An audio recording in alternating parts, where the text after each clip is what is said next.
So here's something I've noticed from sitting on the other side of every single one of these videos. The stuff that helps people the most is almost never the flashy stuff. It's the boring, repeatable thing that David says in passing that I end up pulling back into the cut because it turns out to be the most important sentence of the whole video. And that one observation is basically steering where I want to take this channel. So let me talk about both, where we're headed, and I'll hand you one of those boring, important things while I'm at it. Because I don't like talking about plans without giving you something that you can actually use today. So first, where we're going with this channel. So when we started, the first instinct was to make videos that grab people by the collar. You know the type. Big promise. Big thumbnail. The secret that they don't want you to know. And those do fine. They get clicks. But I've been staring at the retention graphs, and that's the chart that shows me, where people actually going this way, get bored and bail out of a video, and the ones where David just calmly teaches the real thing all the way through. And those are the videos that people actually watch to the end. Those are the ones people come back for. So that's the direction that I'm steering us. Less hype, more actual teaching. We're going to learn stuff, and we're going to lean in hard to the thick lawn protocol as real step-by-step thing that you can follow, not a magic trick to dangle in front of you.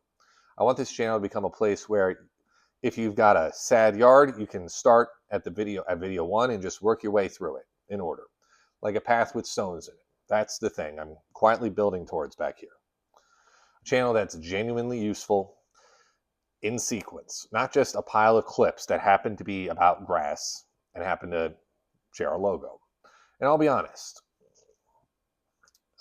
this all matters to me personally. When I started editing these videos, I'd get comments from people who clearly watched one random video and tried one thing and got confused because they skipped the 4 things that come before it.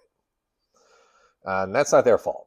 That's our fault for not laying it out like a path. So a big part of where we're headed is me trying to fix that. Put the steps back in order. Number them, basically. So make it so a beginner can follow along without already know the stuff the video assumes that they know. Okay. The tip I promise now, because I keep my word. Mowing height. This is the one that I'd tattoo on people if they let me. Most folks like to cut their grass way too short. They think short equals clean, equals fewer trips with the mower.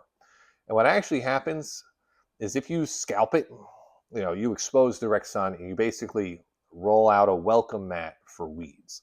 Crabgrass loves bare, sunny dirt. So when you cut too low, you're not really mowing the lawn. You're planting weeds with a few extra steps. The fix is almost stupidly simple. You raise your mower deck. Most common grasses, you want to be cutting up around 3.5 inches. Taller grass shades the soil so that the weeds sitting down there don't get the light that they need to wake up and take over. Taller grass also grows deeper roots, and deeper roots means the lawn shrugs off heat and drought way better. You water less, you weed less, you do less, and the lawn quietly does more. That's the whole protocol in one move, honestly. Let the grass do the work for you instead of fighting it every weekend.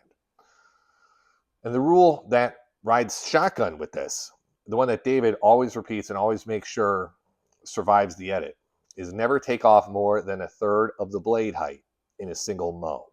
If your grass got long while you were away, do not slam it back down to size in one angry pass. You'll shock it. It'll go yellow and stressed, and a stressed lawn is a weak lawn that weeds are going to just move right into.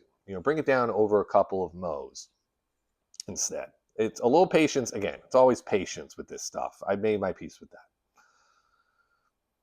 One more small thing while we're still doing this video, because it's free and almost nobody does it. You keep your blade sharp. A dull blade tears the grass instead of slicing it. And torn tips go ragged and brown and let disease in. So you can usually see it the day after you mow.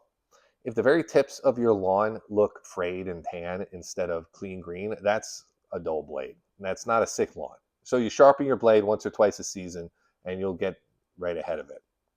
We had to have the street that way. So mow high, never more than a third, and simple tips like that are what this channel is going to be built around going forward. Simple, repeatable, and true. Not a forbidden secret or a miracle, just a real thing said plainly by people who genuinely rather you fix your lawn than clicked on one more video and learn nothing. So that's the plan. We keep building this thing out as a real protocol you can follow front to back. Now, I've got a running list back here of every step we still need to cover properly, and I'm slowly working my way down it. So some of these are coming very soon. But I'll talk about the soon stuff on its own another day, because it deserves its own minute, and I don't want to bury it under a mowing tip. If there's a specific part of the protocol that you want bumped up the list, that's a real lever you can pull. You tell me in the comments. I read all the comments, and I'm the one physically holding the list. Loud comment, moved up video. That's genuinely how much sway you got over the guy who decides the running order back here. All right. Raise your mower deck. Do it before the next time you cut, and check that blade while you're at it. That's the only homework that I've got for you today. Go on.